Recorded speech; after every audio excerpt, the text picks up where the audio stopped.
the turbulent days of King David's reign, when the kingdom of Israel teetered under the weight of rebellion and betrayal, there emerged a man named Shimei, a figure both bold and bitter.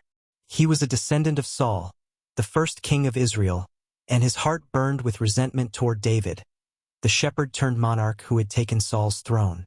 The moment that brought Shimei into the annals of history occurred during one of the darkest chapters of David's life. Absalom, David's own son, had risen in rebellion, forcing the king to flee Jerusalem. As David and his loyal followers trudged away from the city, their spirits heavy with grief and uncertainty, Shimei saw an opportunity to unleash his long-held fury. From the heights of the hills along the road, Shimei appeared, cursing David with a venom that pierced the air like arrows. He hurled stones and dust at the king and his men, his voice rising in a torrent of accusations. "Get out!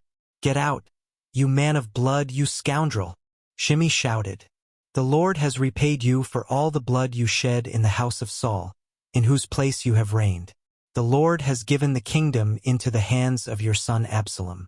You have come to ruin because you are a man of blood." The scene was chaotic and humiliating. David's mighty warriors, who had faced giants and armies, now stood silent, enduring the insults and missiles of a single man. Among them was Abishai, one of David's nephews and a fierce soldier. Outraged, he turned to the king and said, "Why should this dead dog curse my lord the king? Let me go over and cut off his head."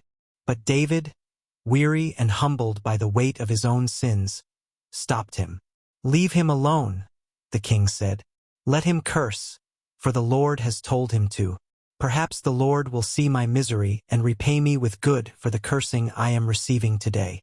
Shimei's curses continued as David and his retinue passed by, but the king's restraint stood as a testament to his heart of repentance and his submission to God's will. Even in humiliation, David sought to discern the hand of God in his suffering. Years later, the tables turned. Absalom's rebellion was crushed, and David returned to Jerusalem as king. Shimei, now aware of the precariousness of his position, hastened to meet David at the Jordan River. Accompanied by 1,000 men from Benjamin, he threw himself at the king's feet, begging for forgiveness. "May my lord not hold me guilty," Shimei pleaded, "and do not remember how your servant did wrong on the day my lord the king left Jerusalem. May the king put it out of his mind." Once again, Abishai stepped forward, indignant. "Shouldn't Shimei be put to death for this? He cursed the Lord's anointed," he demanded. But David, displaying both mercy and political wisdom, refused to exact vengeance. "What does this have to do with you, sons of Zeruiah?" he replied. "Should anyone be put to death in Israel today? Don't I know that I am king over Israel?" Turning to Shimei, David granted him his life, offering a moment of grace that reflected the king's desire to restore unity to his fractured kingdom. However, Shimei's story did not end with this act of clemency. As David neared the end of his life and passed the throne to his son Solomon, he instructed the young king to deal wisely with Shimei, whose loyalty remained suspect. Solomon, in his wisdom, devised a test of Shimei's character. He summoned him and ordered him to build a house in Jerusalem, warning him never to leave the city.